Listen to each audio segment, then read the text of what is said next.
Hi friends, welcome to rishis Telugu stories. ఎవరైనా మన ఛానల్ని సబ్స్క్రైబ్ చేసుకొని వాళ్ళు ఉంటే సబ్స్క్రైబ్ చేసుకొని నా వీడియోస్ని లైక్ చేసి షేర్ చేయండి ఫ్రెండ్స్. మీరు లైక్ చేసి షేర్ చేయడం వల్ల నా వీడియోస్ మరి కొంతమంది చూసే అవకాశం ఉంటుంది. ఇక స్టోరీలోకి వెళ్ళిపోదాం. నీవే నా సర్వస్వం 49వ ఎపిసోడ్. కారు డ్రైవ్ చేస్తున్న అజయ్కి సుబ్బు నుంచి ఫోన్ రావడంతో అసలు ముడివేసి లిఫ్ట్ చేసి హలో అన్నాడు ఆలోచిస్తూ. హలో అజయ్ బాబు అని మేఘా పొజిషన్ గురించి వివరంగా సుబ్బు చెప్పడంతో నేను వస్తున్నా అని పక్కన ఆనంద్ ఏమైంది అని అడగడంతో మేఘా చేసిన పని చెప్పి కార్ స్పీడ్గా డ్రైవ్ చేసుకొని ఫాస్ట్గా ఇంటి ముందు ఆపి లోపలికి వెళ్ళిన అజయ్కి కింద పడి పగిలిన షో పీసెస్ పై మేఘా బస్తీ మే సవాలని డైలాగ్ కొట్టి పడుతుండడంతో ఫాస్ట్గా వెళ్ళి ఆఖరి క్షణాన పట్టుకున్నాడు అజయ్. అది చూసి అందరూ రిలాక్స్గా ఊపిరి పీల్చుకోగా పడిపోయాననుకొని కళ్ళు మూసుకున్న మేఘ ఎవరిది ఈ బాడీ అంటూ తడుముతూ కళ్ళు తెరిచి జై అంటూ కళ్ళ నిండా ప్రేమ నింపుకొని తాగిన మత్తులో ముద్దుగా పిలుస్తుంటే మేఘపై కోపంగా ఇంటికి వచ్చిన అజయ్కి ఆ కోపమంతా మేఘా పిలుపుకి ఎప్పుడో ఎగిరిపోయింది. మేఘాని చూస్తూ అమ్మో ఏంటి అల్లరి అంటూ ప్రేమగా మాట్లాడుతున్న అజయ్ని చూసి అందరూ మొహమొహాలు చూసుకున్నారు. అజయ్ మేఘాన్ ఏమంటాడో అనుకొని భయపడిన అందరూ వాళ్ళని విచిత్రంగా చూశారు. ఇల్లంతా చూసి ఒకసారి అందరి మొహాలు చూసి మేఘ ఎంత రచ్చ చేసిందో ఊహించుకున్నాడు అజయ్. ఏంటిరా దాన్నలా పట్టుకొనున్నావు, దించు అని కరణ్ అనడంతో నీకేంటి బే నొప్పి, నా అజయ్ నన్ను ఎత్తుకోకుండా నిన్నెత్తుకోవాలా, అయినా నిన్ను వదిలేసి తప్పు చేశా, నువ్వు వదులు జై అంటూ అజయ్ చేతిలో నుంచి దూకి కరణ్ వైపు వెళ్తున్న మేఘాని నడుము చుట్టూ చేయి వేసి గట్టిగా పట్టుకొని ఏమైందమ్మో, ఎందుకు వాడిని తిడుతూ కొడుతున్నావు అని అజయ్ అడిగాడు. అబ్బా ఎంత స్మూత్గా అడుగుతున్నావురా, కరిగిపోతుందేమో పట్టుకో అన్నాడు కరణ్ వెటకారంగా. సీరియస్గా కరణ్ని చూశాడు అజయ్. ఇల్లంతా చూసి అందర్నీ చూస్తూ తల పట్టుకున్నాడు ఆనంద్ మేఘా చేసిన రచ్చకి. నువ్వు అలా చూడకురా బావా, ఇందాకటి నుంచి మేము మొత్తుకుంది అదే, అందుకే గట్టిగా అడిగినా మాకే చెప్పలేదు మేఘ, ఇక ఇంత సున్నితంగా అడిగినా నీకు చెబుతుందా అని కరణ్ అంటే ఏయ్ నేను హౌలేగాడికి చెప్పను, నా జైకైతే అన్నీ చెబుతా అని అజయ్ మెడ చుట్టూ చేతులేసింది మేఘ. ఎవడే నేనా హౌలేగాడిని అని కరణ్ కోపంగా అనడంతో అజయ్ కరణ్ వైపు ఆపమని చేయి చూపించి మేఘాని ప్రేమగా దగ్గరకు తీసుకుంటూ నాకు చెప్పు బంగారం, వాడిపై నీకెందుకంత కోపం అని అజయ్ మేఘాని ముద్దు చేశాడు. ఆహా నువ్విలా ముద్దు చేస్తున్నావు కాబట్టే దాని నకరాలన్నీ చూపిస్తాంది అని కరణ్ అన్నాడు. భరించేది నేనుగా, నీకేంటి, కాసేపు ఆ నోరు ముయ్ అని అజయ్ కరణ్ని అంటుంటే అయినా నీకు లేని నొప్పి నాకెందుకులే అని మనసులో అనుకొని మింగేసేలా కోపంగా మేఘాన్ని చూశాడు కరణ్. నువ్వు వాడిని పట్టించుకోకమ్ము, నాకు చెప్పు అని అజయ్ ప్రేమగా మాట్లాడడంతో వాళ్ళ ప్రేమ చూసిన వాళ్ళు మనసులోనే అబ్బో అనుకొని మేఘా ఆన్సర్ కోసం ఎదురు చూశారు. అది ఆ రోజు నేను కరణ్ అన్నకి కాల్ చేసి అని మేఘా అంటుంటే అబ్బో అన్న అంట అని అందరూ ఒకేసారి అనడంతో అందరినీ సీరియస్గా చూశాడు అజయ్. దాంతో అందరూ సైలెంట్ అయితే నీకు సర్ప్రైజ్ ఇవ్వాలని నేను కరణ్ అన్నతో నా ప్లాన్ మొత్తం చెప్తే నాతో సరే అని నీకు కాల్ చేసి మొత్తం చెప్పి మన ఫస్ట్ నైట్ ప్లాన్ని మొత్తం పాడు చేశాడు వెధవ సన్నాసి అని ఏడుపు మొహం పెట్టుకొని చెప్తున్న మేఘాని అందరూ ఆశ్చర్యంగా చూశారు. అసలు ఆ మ్యాటర్ చెప్తుందని ఊహించని అజయ్ అందరి ముందు పరువు తీసేసిందిగా రాక్షసి అని ఓరగా గౌతమ్ని చూశాడు అజయ్. అప్పటికే గౌతమ్ గుర్రుగా అజయ్ని చూడడంతో చచ్చానుగా వీడి చేతిలో అనుకొని తర్వాత అని మేఘా చెప్తుంటే ఇంకేం చెబుతుందో అనే భయంతో మేఘా నోరు తన చేత్తో మూసేశాడు అజయ్. నేను నీకు అన్నీ చెప్తా జై అని మేఘ అంటుంటే, ఆల్రెడీ నా కొంప ముంచావుగా అని మేఘ తన మాట కూడా వినకపోవడంతో అందరినీ చూసి బలవంతంగా నవ్వి మేఘనెత్తి భుజంపై వేసుకొని ఫాస్ట్‌గా పైకి తీసుకెళ్ళాడు అజయ్. అది చూసి అందరూ నవ్వుతూ ఉండిపోయారు.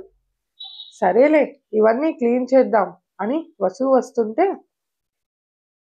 వద్దు వసు, పని అతను క్లీన్ చేస్తాడు. మీరు పై ఫ్లోర్‌కి వెళ్ళండి అన్నాడు కరణ్.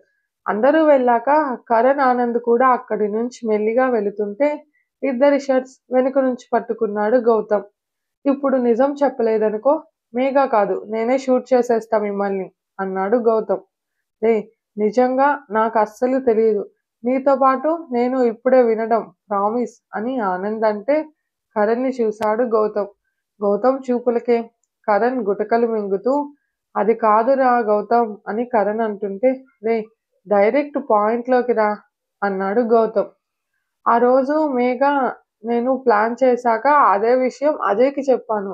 వాడు అది క్యాన్సిల్ చేయించి డిన్నర్‌కి మాత్రం అని చెప్పి ఆ రోజంతా తిరిగి వచ్చేశారు. ఇదే జరిగింది అని కరణ్ అనడంతో, నీ సంగతి ఇప్పుడు కాదురా, నాకు దొరక్కపోవు అప్పుడు చెబుతా అని కరణ్‌ని వదిలి గెస్ట్ రూమ్‌లోకి వెళ్ళాడు గౌతమ్.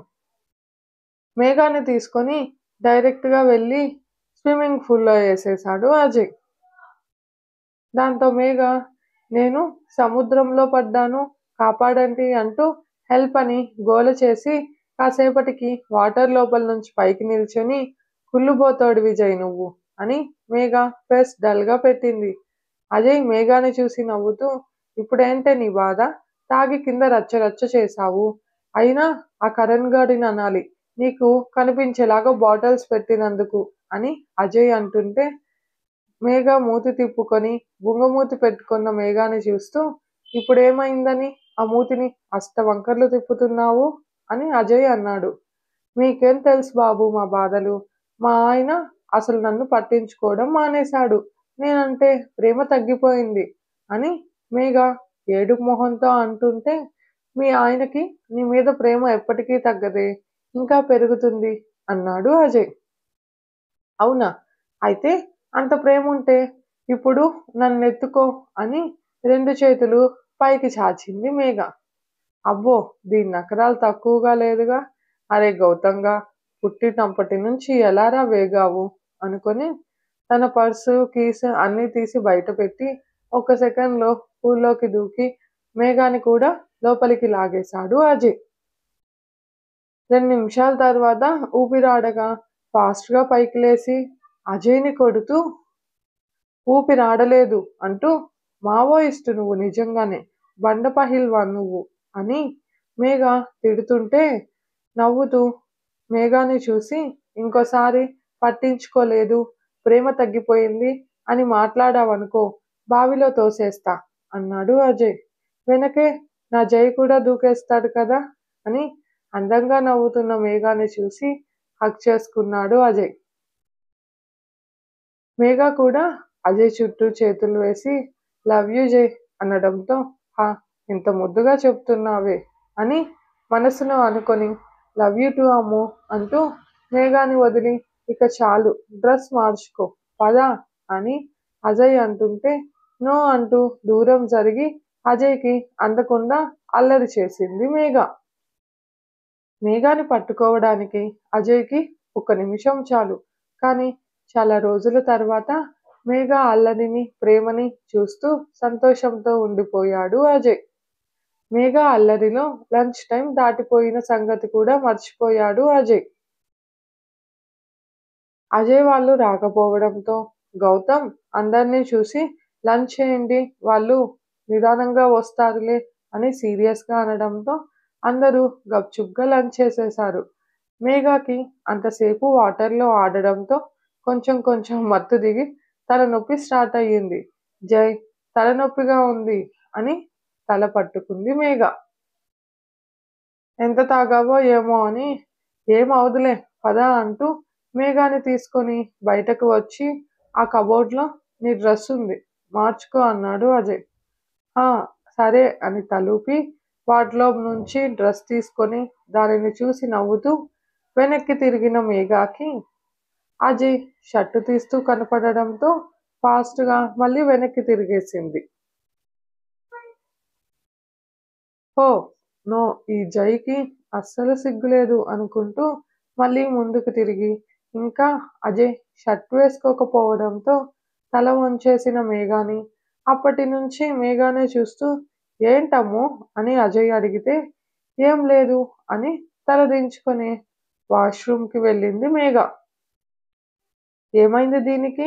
ఇంతసేపు బానే ఉందిగా, ఇప్పుడేంటి వింతగా బిహేవ్ చేస్తాంది అనుకొని మేఘ వచ్చేలోపు డ్రెస్ చేంజ్ చేసుకొని నిధికి కాల్ చేసి మజ్జిగలో లెమన్ కలిపి తీసుకురా అని చెప్పి వేరే కాల్ వస్తే మాట్లాడుతూ ఉండిపోయాడు అజయ్.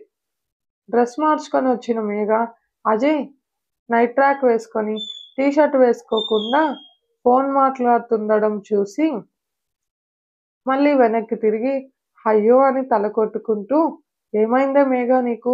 జైని కొత్తగా చూస్తున్నట్టు సిగ్గుపడుతున్నావు. అప్పుడంతా జైని ఎన్నిసార్లు షర్ట్ లేకుండా చూసావు, ఇప్పుడేంటి కొత్తగా అనుకొని తనని తను మోటివేట్ చేసుకుంటుంటే తన భుజంపై చేయి పడడంతో ఉలిక్కి పడింది మేఘ. వదినా నేను అంటూ నిధి గ్లాస్ ఇవ్వడంతో చూడలేదు నిధి, నువ్వెప్పుడు వచ్చావు అంటూ నిధి చేతిలో గ్లాస్ తీసుకుంది మేఘ. ఆ మాట విని కాల్ కట్ చేసి దగ్గరకు వచ్చాడు అజయ్. అదేంటి నేను డోర్ తడితే ఓపెన్ చేశాడు, ఆ సౌండ్ కూడా వినపడలేదా అని అడిగింది నిధి. అమ్మో ముందు మజ్జిగ తాగు అనడంతో సరే అని బుద్ధిగా తలూపి గ్లాస్ ఫినిష్ చేసేసింది అమ్ము. అది చూసిన అజయ్ నవ్వుతూ మేఘ పెదవులు తుడిచాడు. దాంతో మేఘ సిగ్గుపడుతుంటే అది చూసిన నిధి సైలెంట్గా గ్లాస్ తీసుకొని అక్కడ నుంచి బయటకు వెళ్ళిపోయింది. ఏమైందమ్ము, ఏం ఆలోచిస్తున్నావు అంటూ మేఘాని వెనక నుంచి హక్ చేసుకున్నాడు అజయ్.